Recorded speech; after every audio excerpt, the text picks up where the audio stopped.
Patrick Kilpatrick, thank you for taking the time to swim in the bowl with me. Well, no worries. I've been a judge this year at UCLA Screenwriting Showcase, and my last script that I had to read, and I have to tell you, they're really appalling. They're like teaching these guys how to do scripts, but nobody knows how to tell a passionate story. Oh, wow. The last one involved repeated scenes of dead goldfish in the fish bowl. So it's right in keeping with the motif. No, it was horrible. I mean, it's like, I think of those. In fact, I talk about it in my book. I think about the kids coming out of UCLA and USC as I call them the anointed one, because if they're talented, they immediately have agents and they're going to go. But they got a lot of people writing scripts that don't know what the hell they're doing. They teach them all the rules, all the structure. I'm getting off on a little tangent here, but nobody knows how to select a globally attractive, universally themed, passionate story that would make a good movie. Right. So at least nobody that I've read so far. So right. That's unfortunate. I mean, I actually went to school for screenwriting here in Pittsburgh. One of my screenplays just won a film festival. Shout out to Creepy Tree Film Festival. It was a zombie comedy that was like a TV pilot, and it just won. I'm hoping to fly out to Salem, Oregon in October at some point for the event. I just had a couple other screenplays make it as a finalist and a quarterfinalist in a couple competitions last year and this year as well. Well, God love you. I'm a screenwriter myself. I know it's not easy, but you got to come up with some really great stories. And I'm reminded I did a zombie movie in Youngstown, Ohio, right across the border. 4.5 days, no script. We improv'd our way through the entire thing with the town. It turned out pretty good too, and I'm very script centric. Mm-hmm. So I wish you well. God knows they need really good script writers. I mean, they've got guys in the Writers Guild. I don't even know. I read their scripts and they're horrible. They're just, admittedly, I think I have pretty high standards, having gone through 170 movies and have worked with every major magazine in New York doing journalism and advertising. But anyway, I wish you well, and it's a great skill if you can really put it together. I'm sure you'll get into producing sooner or later, and out of self. That's actually what I really would like to get into, is like the executive producer aspect, because I just like to do that because I have like a specific kind of vision in mind with some of my work. And I tried directing when I took a class at Point Park, and, I can definitely do it. I have a skill for it, but I really don't want all that the stress that comes along with directing, because being the director is one of the most stressful jobs when it comes to making a film. And I'd rather, pick the people to oversee the project and do it right with the right vision in mind to, carry out the project. Well, sounds great. You can hire me one day. I'm happy to do anything as long as the check clears. And I think, when I teach young people, I teach them writing, directing, producing, acting, all those cross-discipline things which make them better actors. And they have to create their own content at some point. So, yeah, onward and upward. We can certainly need good movies. I watch Netflix a lot, and there's a lot of good stuff on there too. But wow, there's a lot of flawed scripts on Netflix, sometimes with huge people attached. And you wonder what's going on there. Are they pushing under time constraints so fast or something that right. There are holes in it? So anyway, it's the easiest thing in the world is to be a critic, but I wish you well with what you're doing. I like writers, and I've spent a lot of good time with them. It's really important. Absolutely. you don't have anything without the script. I tend to agree with you. The zombie movie I mentioned kind of lulled me into a trap, which was that maybe you didn't need a script for a project after that. But I think you're a hell of a lot better off having a really great script to begin with instead of sort of wandering around. Although I end up doing a lot of the things I do as a lead actor, there just isn't any meat on the bones of the script. So you end up improvising a lot of stuff. I mean, the movie coming out, it's actually premiered at the Moscow International Film Festival. And if I don't say so myself, I got rave reviews, and I literally improvised my entire way through the movie because there was nothing there. A lot of these people have a good idea maybe, but they just don't flesh it out very well, and the dialogue isn't there. So you have to kind of make it up, which I like doing. It allows you to get a lot of topicality and contemporary references in and things like that. So whatever vision there is, creativity has to come from somewhere. My first question is about the Presidio. Yeah. What was it like working on that film? I mean, you had like Sean Connery, Meg Ryan, among other stars in the film. What was your experience working on that film, and if you have any interesting stories about the shoot? I do. I mean, they're interesting to me. I am a huge fan of Sean Connery. He was actually one of the... I mean, I was about 32 before I went into acting, and so I looked around the universe, and he was one of those guys who started relatively late. I think he was 28. So I took him as an example. So it was a great thrill to work with him. Let's see, first of all, impressions of the movie. I mean, Mark Harmon is one of the most gracious people around. The first day he came around and took me out to lunch, which is not usual behavior. Meg, I saw very little of because my character didn't really act with her. Okay. Although, and I think it was a bad time for her in the sense that she was, whether this is off the record or not, it's up to you, but I think she was doing a lot of pills at the time. Okay. And she was a little ragged when I saw her. I'll bet kind of clearly interested in me in the brief time, but her handlers had enough sense not to let her near me in a way. That was the impression I get. They were sort of trying to wrangle her into behavior. And we all run into problems. I've never run into that problem, but there are people who've had their issues during the time. But this is one of them where she was having it. My impressions of Presidio, I learned Sean Connery, first of all, is such a movie star persona and such a real man, that acting with him is really fed well into the sort of adversarial nature of our characters, because whenever we were on the set, it was like two bulldogs in a pen. He's checking me out and I'm checking him out, and not a lot of love lost between the characters. That worked out really well. He's every inch a movie star when he's around.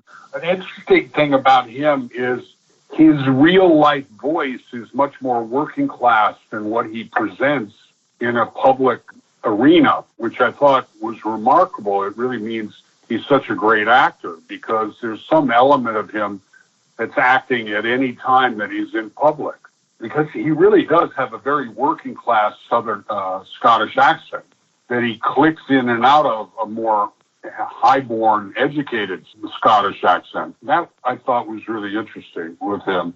It was one of those movies where I used an MP4, which is an automatic submachine gun, which is a very popular gun for villains and SWAT guys and stuff, and I've used that gun a lot.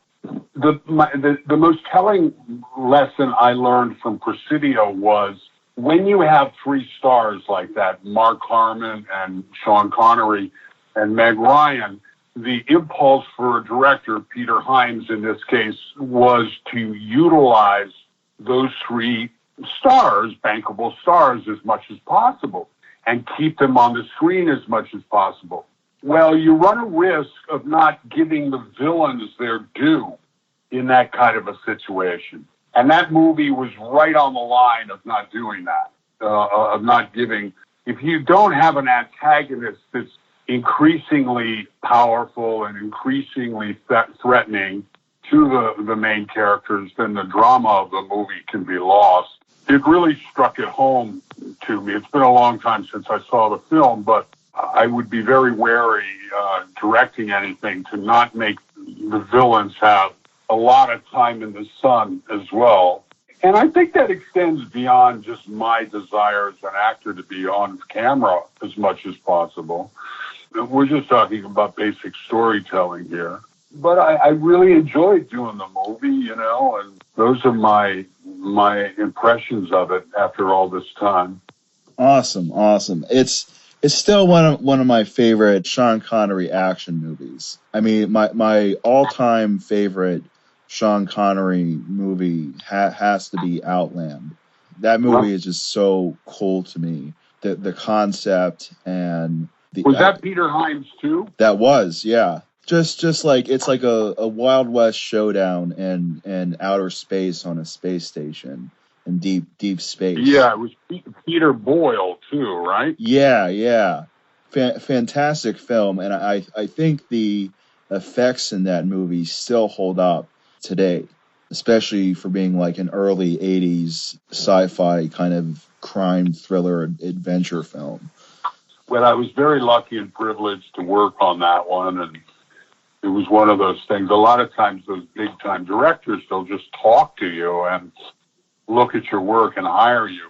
I actually auditioned for that one, and I remember Peter Hyams saying, yeah, he's got it or something, and he's going to have a career, because it was pretty early on in the days when I started acting. That was pleasant. The niceness of Mark Harmon and the star quality of Sean Connery certainly resonates with me a lot. Hollywood doesn't usually deal well in recent years with what I call men to some extent. I mean, the days of, James Mason and Jimmy Stewart and Henry Fonda, and all those people, where men really predominated, was somewhat supplanted by a almost boy leading man kind of thing. And I have a lot of respect for him, but I say the pinnacle of that would be like Tom Cruise. You wonder what these guys are going to like when they grow up actually to be men.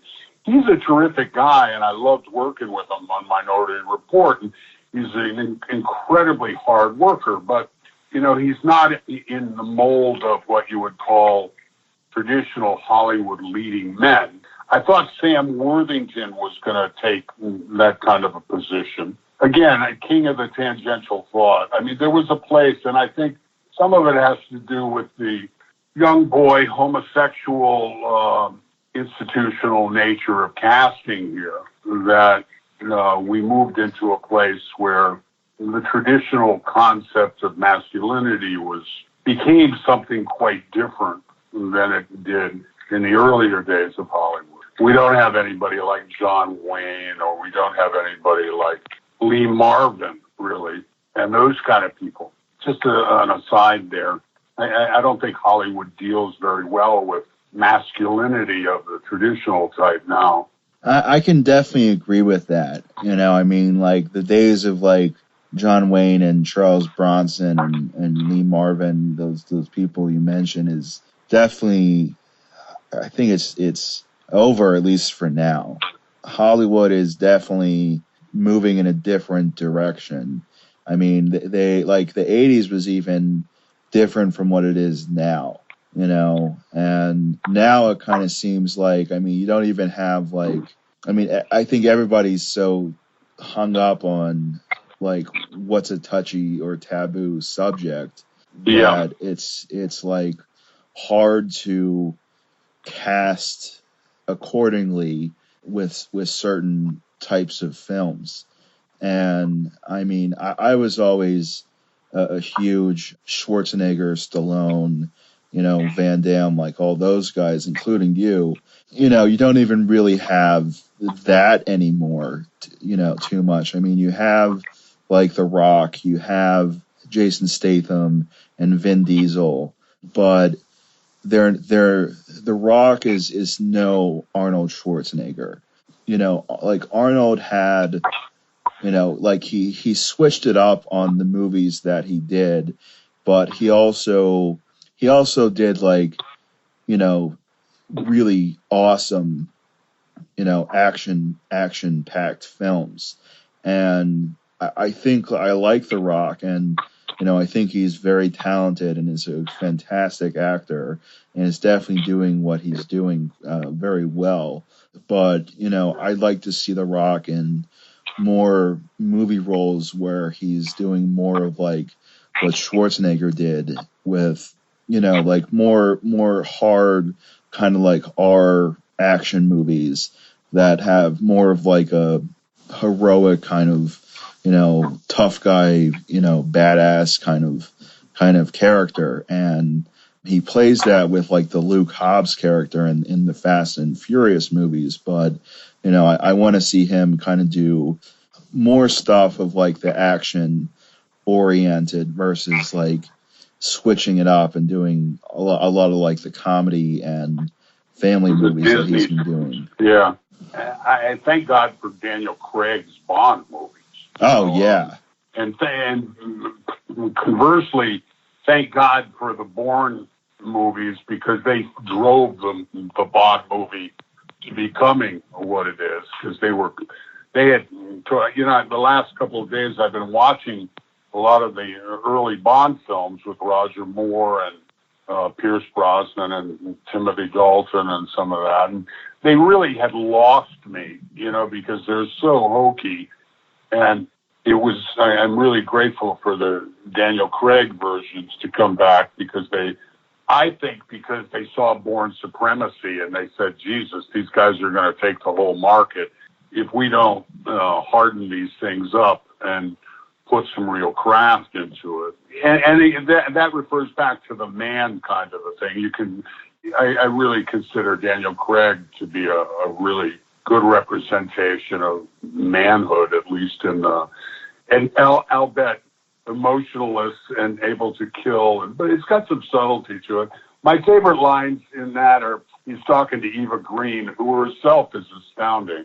By the way, there's a flip side to all this femininity stuff. I don't think Hollywood knows what to do with a really sexy woman for a long time, to some extent. I think maybe it's because of video games and young boys have grown up not really perhaps pursuing sex in the same way that generations prior had.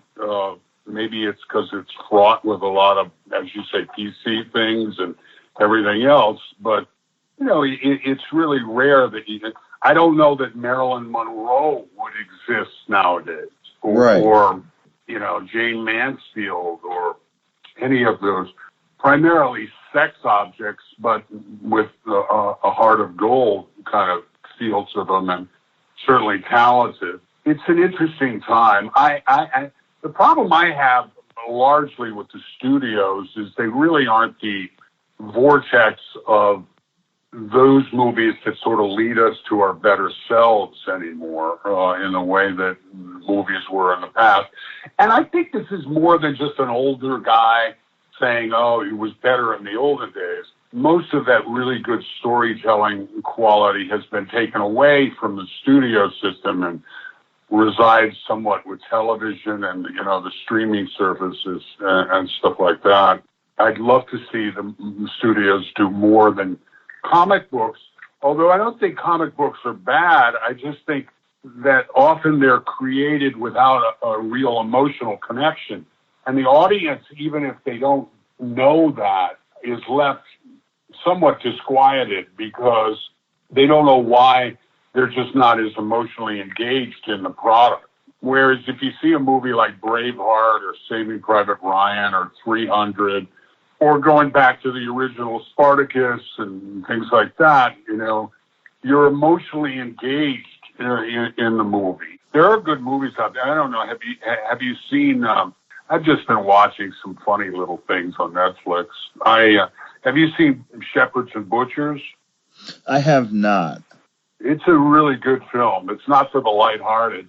And also, I just watched, talk about lighthearted, there's this movie About Time, where, this British thing with all quirky British actors and stuff. I really love movies of all different types. It's just, as far as the action thing, the action realm just keeps marching on. And you mentioned Jean-Claude and all this. I just did Blackwater with him some time ago, and it was an interesting experience to work with him after 28, 29 years from death warrant. Some of the demise is due to personal issues, which are catastrophic, and some of it is just the action genre moving on. There's still a tremendous affection and interest in Jean-Claude, but as I say, there's some problems there, all of which I illuminate to great laughter and humor and poignancy, I think, in the book. Whatever flaws Jean-Claude had in the beginning have only been magnified with time. So that's a slippery slope I hope I never go down. And that sounds like I'm being negative. He's a sweet guy, can be a sweet guy, but also he's just a terror to do a movie with. Not for me, because I do very well. I mean, because you're not really acting with him. You're acting with a C-stand with a smiley face, or a script supervisor, or a PA who's reading his lines off camera, because he's very rarely there. Frankly, I don't know how they get a performance out of him. It's an editing challenge I wouldn't want to confront. In fact, I have Jean-Claude's cue cards from Blackwater here, and I'm going to get them. Which, by the way, he was not able to use. He was incapable of using cue cards. So I'm going to get them framed in a giant triptych and call it Indulgence, and put it in my home. I have a lot of fun on these things, but God, it's a nightmare for the director or the DP or the stunt coordinator or whatever when they have to deal with personalities like that. And if you watch Steven Seagal's movies, which my lady and I do with great humor, because they're all like high camp now. Right. It's like hyper-violence and Asian gobbledygook. And the business model is there's always a young guy who takes on the majority of the martial arts rigors, and then there's a young girl who's always inexplicably attracted to Steven rather than the young guy. Right. It's just, they're cranking those things out over in Romania. So, one hopes that the new, young, vivid directors will apply them, and actors will apply themselves to action. Obviously, we're in the big leading action movies now. I think Charlize Theron did a fabulous job in Atomic Blonde. Oh, yeah, the best fight ever. Yeah, definitely. Best fight ever. And, of course, Angelina Jolie has done really good work. She's the tip of the spear. She's the one who broke it down. I've actually been writing stuff for women protagonists for a long, long time, but now we're in the full-blown blossom of all of that. So hopefully they won't beat it to death, but there's some really good stuff going on with women. I definitely agree. I mean, Charlize Theron, what a phenomenal job in Atomic Blonde. And I've always been a fan of hers. Me too. I've always thought she was the best looking woman in Hollywood. Yeah. I wish she hadn't slept with Sean Penn. That kind of sullies the goods for me. But even though I've spent some time with Sean and I actually like him at some level, but the notion of him being lovers with her is an affront to all that is holy. Anyway, yeah, she's a remarkable person. Look at, what's the movie, the thing that made Mel Gibson famous, the Road Warrior. Mad Max. That was the best movie of that year. And and certainly all that summer. That was awesome. And she was fantastic in that. And the wit, see, that's what, I mean, George Miller put that thing together with wit and color and a lot of style, and that was pretty awesome. It's the Mad Max movies are probably some of my top favorite movies of all time. Yeah. They've had like such a huge influence on like my own writing and imagination, as well as countless other writers and filmmakers. Like what George Miller did with the original trilogy, I mean Road Warrior in particular. I mean the way that movie opens is it's like my dad, I owe him basically everything that I'm into. I owe to him, and he started me on like a regiment when I was little of all like the 80s and 70s and movies prior, just movies in general, that he's like, I need to educate my son on this. And I remember we went to Blockbuster and he would rent like a few movies at a time and just sit me in front of the TV, and put on a VHS. And I remember watching Road Warrior for the first time and just being like, totally blown away with how that movie opened, and with that car chase, and even the ending and everything. And there's so much you can dissect with the whole series, and the evolution of like the progression of what's going on in the world after. It's a very, very interesting concept. Yeah, and I thought, yeah, it was terrific. I mean, even the guys with the silver faces, it's such a comment on Islamic terrorism and, cultism. And yeah, it's fantastic movies. The guitar player. Right. It's just, there's so much wit there and color. That's what I really love to go to movies for. So there you go.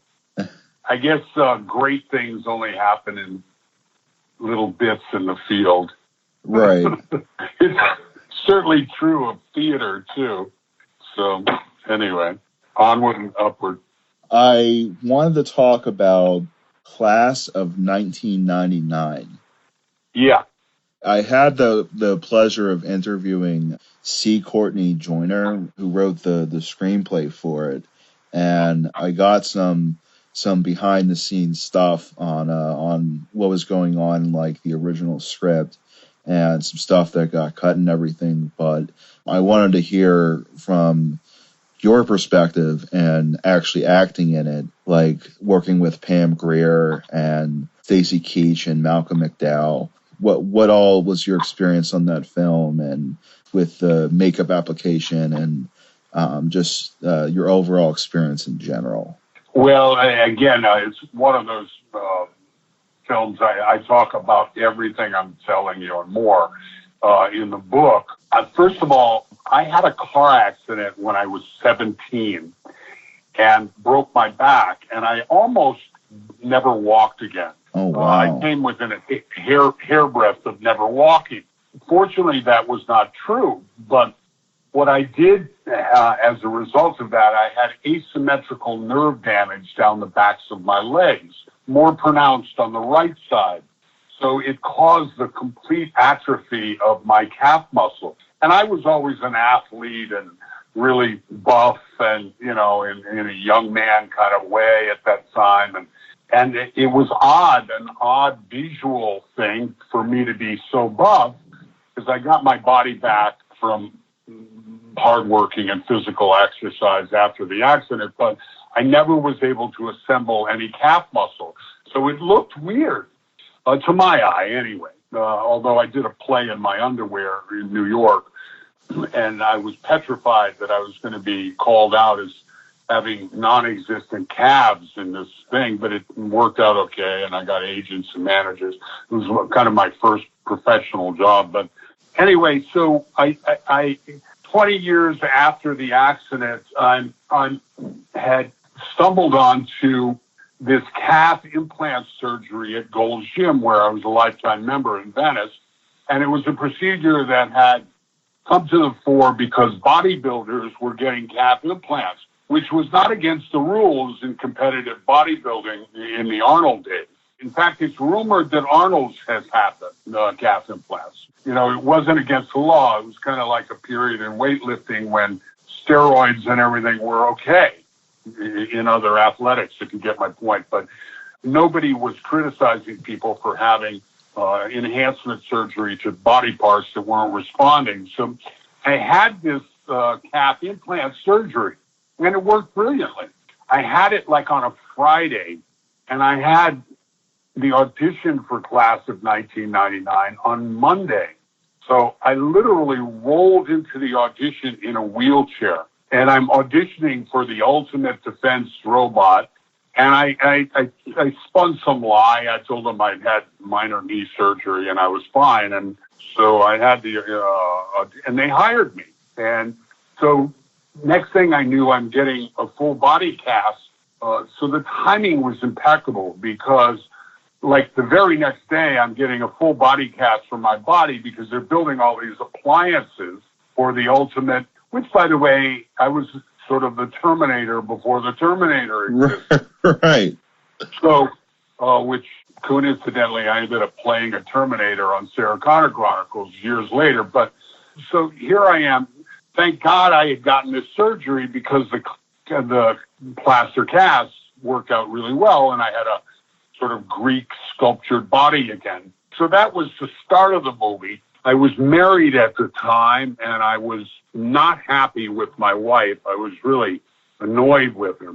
So she put me on the plane to go to class of 1999, which shot in Seattle. I'd never been in Seattle. I arrived there, and I think within 4 hours, Pam and I were an item, you know. I mean, I literally was so pissed off at my wife, I said, I'm going to have an affair the moment I get to Seattle. And one thing, and Pam was going through her stuff. By the way, I have such immense respect for her as an actress and as a person. She had had a cancer scare and kind of was going through a period where she kind of doubted her femininity, which is hard to believe considering who she was and had been and everything. But she needn't have worried because she was Cleopatra in the flesh. And she was an extraordinary person because in those days she sweared, she cursed very readily. And I think it's because she had spent so much of her life in the company of men. Anyway, so we threw ourselves into this sort of highly ribald affair farce in the hotels that lasted the run of the movie and beyond. I loved working with John P. Ryan. He was a really interesting actor, and I loved talking to him about all the Jack Nicholson movies that he had been in. And he had a lot of Marlon Brando stories and Jack Nicholson stories. You know, he'd done Missouri Breaks and all these great movies with Brando. And I think he'd done 5 Jack Nicholson movies at the time. So it was a lot of fun to work with him. Malcolm McDowell was really interesting to watch because he would act and you would think, oh my God, he's phoning it in. This is not going to work. But then when you see the film, it really worked very, very well. Stacy Keach it was awesome to work with him too. I mean, he had that crazy wig on and the weird contact lenses, which I've used in a couple of movies myself. But Seattle was an extraordinary place to work. I mean, at that time, everybody who was a chef moved out of LA and they moved to Seattle and opened a restaurant. After a while, they moved to Vancouver and opened a restaurant. Now I think they're all back in LA and they've opened restaurants. But so the food was extraordinary in Seattle. I mean, the seafood was so good. I couldn't eat seafood in LA for 2 years after I came back. It was a lot of fun. I mean, you know, I consider these movies B movies for sure, but fun ones, and they certainly have their cult following and their people who they're meaningful for. It was just a fun job for me. I remember, I think I got my head pulled off by a forklift in the end. And I also got hit by a bus. So those are kind of interesting ways to die. The prosthetics were pretty intense. You know, I had a rocket arm and all of that stuff. That was kind of fun how they said it. But it's all pretty rudimentary. In those days, they didn't have a green screen much.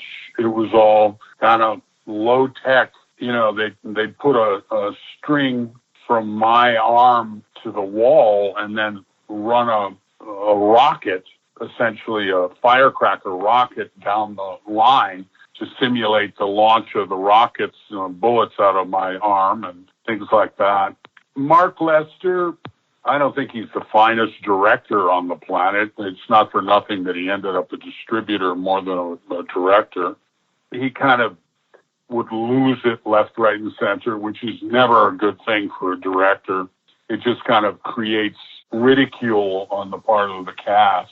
But all in all, a really good experience. I had a fun time. I cover this all in the book in depth, and my marriage was coming to an end, and Pam played a big part in that. And the demise of the relationship with Pam was a funny thing, which I'll hold until the book, somebody can buy the book. But I've seen her around town every now and then, and she's a great lady. Awesome. They've been playing Jackie Brown on one of the movie channels recently, and I'm a huge Quentin Tarantino fan, but Jackie Brown happens to be my all-time favorite Tarantino film, and I just I like the feel of that movie. I like that, just like a fun time. It feels like a slice of life, and she just is such a phenomenal actress and really played that role well. And I remember hearing the story that my dad told me that he heard about how she got the part for that film, and apparently she was walking in Beverly Hills, and Tarantino saw her on the street and just went up to her and was like, "I'm a huge fan. I'm working on a movie, and I want you to be the lead role." And I think that's pretty much how it went. And she's just so phenomenal. I would very much love to have her on my show and pick her brain a little bit. Well, I'd give it to you in a second. I don't have her number. She lives in Colorado, I think in the Denver area. She's pretty close to her family. I read a review of something, a television series that she's got a reoccurring or lead thing in, and she's still banging it out. She's doing really well. I've seen her once at the Golden Globes. What happened with she and I was I was going through this divorce, and she called me, and we were still very much together. And she called me from Colorado, and she said, "How are you doing?" And I said, "Well, this divorce has really got me going through some emotional turmoil." And I don't know what she heard when I said that, but she reacted like I had said, "I want to have another child with my wife," or something, because she went completely berserk. I had written her about 1,000 poems. They were really pretty good poems, all things of adoration and stuff. And next thing I know, although I don't know if she did in reality, but she said, "I burned the computer and the poems and the computer they were on," because she was so furious with me. And I was so taken back by this reaction that I severed the relationship after that, because I just, I don't know if you've read the book, but my mother had some mental illness issues, and I had no intention of staying in a relationship with somebody who was acting really irrationally. I think if it was nowadays or another time, I might have said, "Hey, listen, what exactly did you hear when I said," you've got to be an automaton not to actually go through some emotional turmoil when you're going through a divorce. So I don't know really what she heard from that, but whatever it was, it rung her bell. And I literally, for one of the few times in my life, I actually became frightened by remaining in a relationship with somebody like that. I ran into her at the Golden Globes some time ago, and she was like, "Hi, Patrick," with a sort of very petulant kind of exasperated tone to her. So I'm sure she felt a lot in the relationship, just as I did, and for some reason it just didn't work out. But great lady and great talent, really, really great talent, as was John P. Ryan and everybody else who worked on the movie. Awesome. Well, we are just about out of time. I have 2 closer questions for you.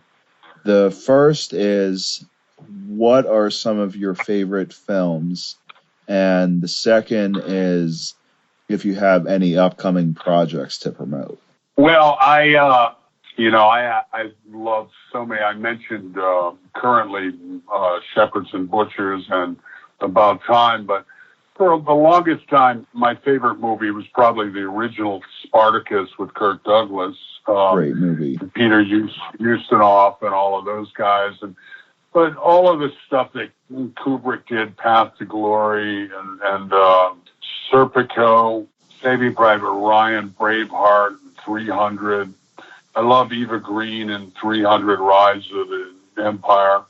I like movies, that take us to our better selves, that take us into a world we've never been exposed to, that are brilliantly executed. I think even the original Reservoir Dogs was wonderful. I, too, like everything that pretty much that Quentin Tarantino has done, and just a wonderful sense of humor to things. They're all those essential movies that are... One of my favorite movies of all time is My Darling Clementine, a John Ford Western. I mean, it's just a masterpiece. Every frame is a masterpiece. And the way it's shot and the first telling of the gunfight at the OK Corral deal. I'm not a big fan of the hokey. I'm not a big fan of some even movies like I did Toxic Avenger. I personally, I don't get it. But as a generational thing, I think I like movies that carry us to our better selves as human beings and emotionally engage us. If a movie can make me cry or feel grateful, then I'm really compelled. I love stuff like that. Most of the things that Al Pacino has done have been really interesting. Of course, Heat and Goodfellas and Casino go without saying. They're just extraordinary, extraordinary movies. Last of the Mohicans, even though the script has some holes in it, really terrific movie. Much of what Michael Mann has done. I think JFK is the finest, and Raging Bull are the finest edited movies in cinema history. Although I deviate from Oliver Stone on a lot of his politics and things like that, but he's clearly a director who's done meaningful things in his time. I think this guy, Paul Greengrass, is a terrific director. I think Sylvester Stallone is a terrific director, and their stuff is extraordinary.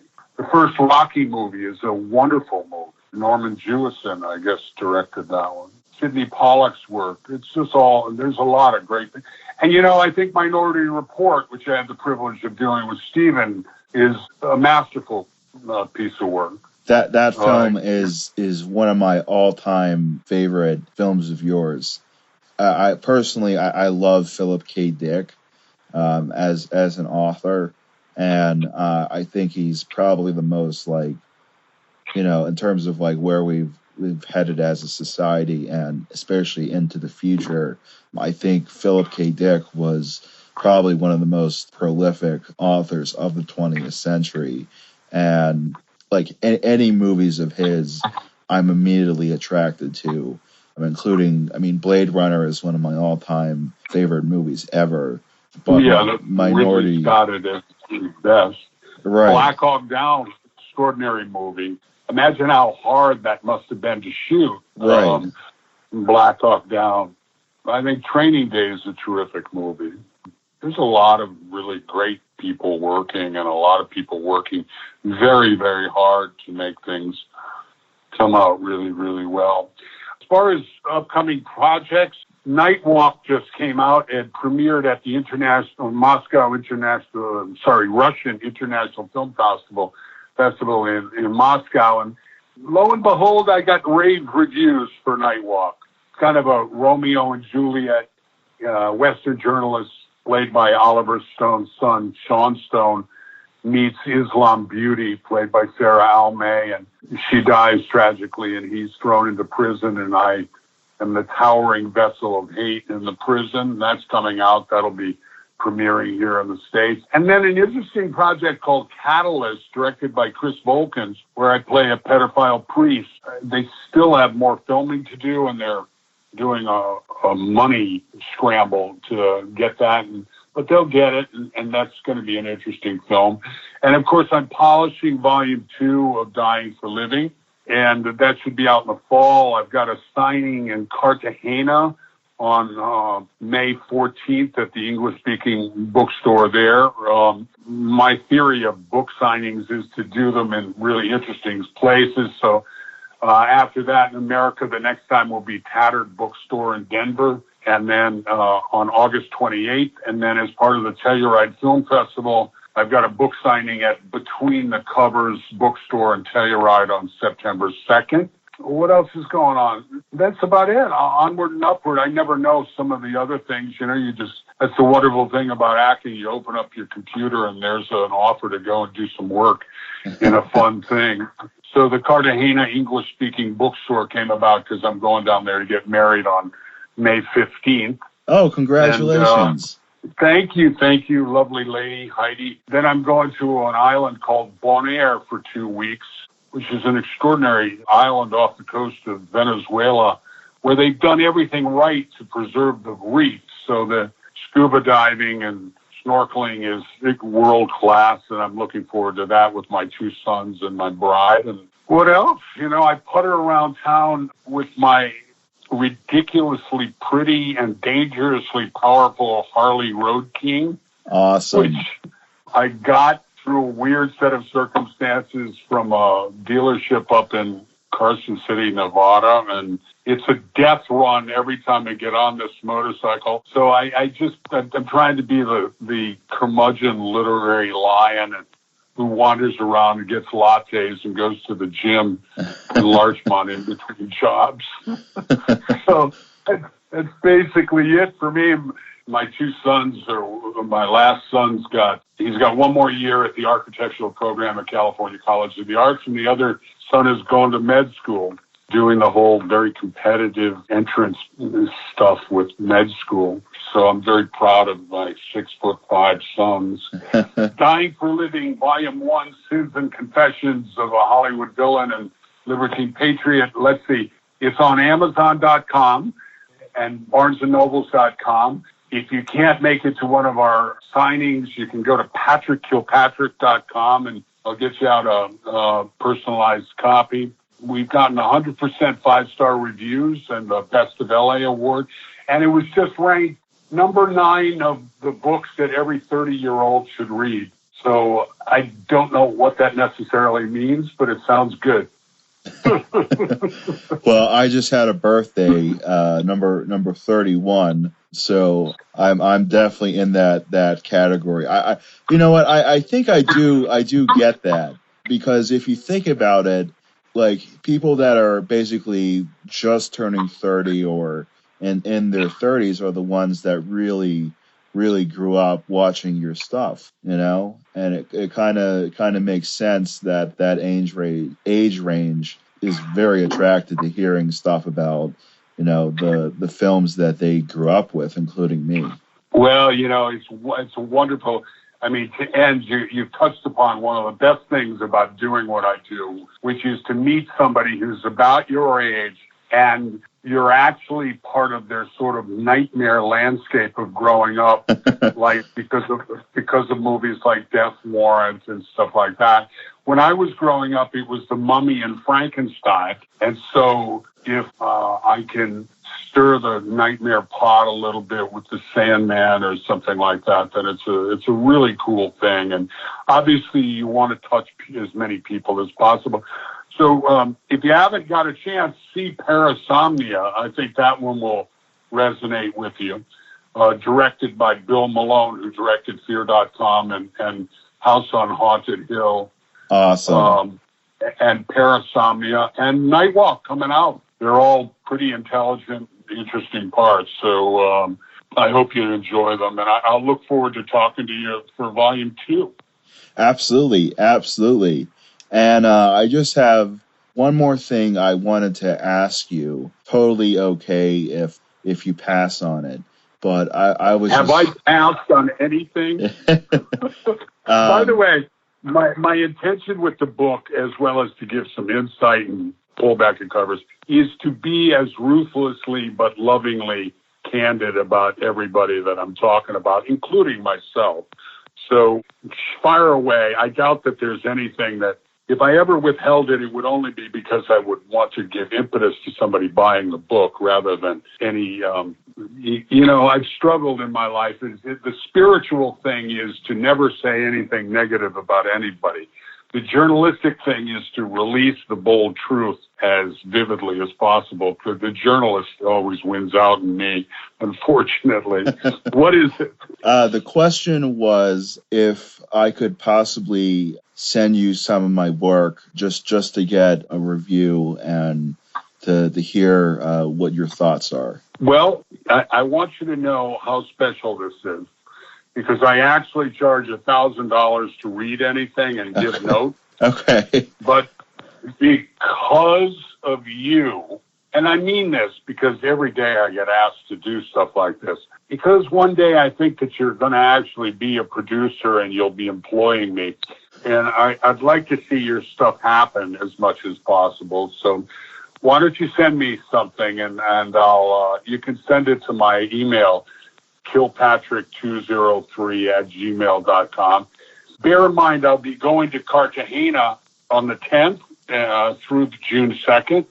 So give me a little time to go through it. But sure. Send me something that you think, and hopefully it's something brilliant we can move along in getting it produced, and I can do some good work for you. That would be that's awesome. That is so cool. Patrick, thank you so much. Really, really.